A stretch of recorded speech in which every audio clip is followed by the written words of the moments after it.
இப்போ வெங்கடேஷ், நீங்க இந்த மாதிரி விஷயங்கள் ஆன்மீக சர்க்கிள்ஸ்ல பேசும்போது, இப்போ ரெஃபரன்ஸ் டு T20 இந்த மாதிரி எக்ஸைட்மெண்ட் திடீர்னு மாறும், லைஃபே மாறும்ன்ற மாதிரிலாம் பேசும்போது, கிரிக்கெட் ரெஃபரன்ஸ் வரும்போது ரெஸ்பான்ஸ் எப்படி இருக்கும்?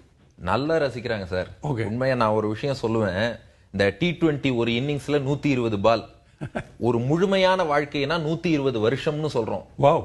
அப்போ 120 பால் கொண்ட ஒரு இன்னிங்ஸ் தான் 120 வருஷம் ஒரு மனுஷன் வாழ வேண்டிய வாழ்க்கை. இத 4 பகுதியா நீங்க பிரிச்சா மேட்டர் ஓவர்.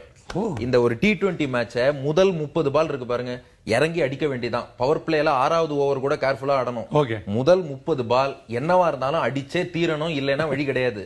அது போலதான் முதல் வாழ்க்கையில 1ல இருந்து 30 வயசு வரைக்கும் படிப்பு, விளையாட்டு, மற்ற எக்ஸ்ட்ரா கரிக்குலர் திறமையை வளர்த்தே ஆகணும். காலை எழுந்தவுடன் படிப்பு, பின்பு கனிவு கொடுக்கும் நல்ல பாட்டுன்னு வளர்ந்தே ஆகணும்.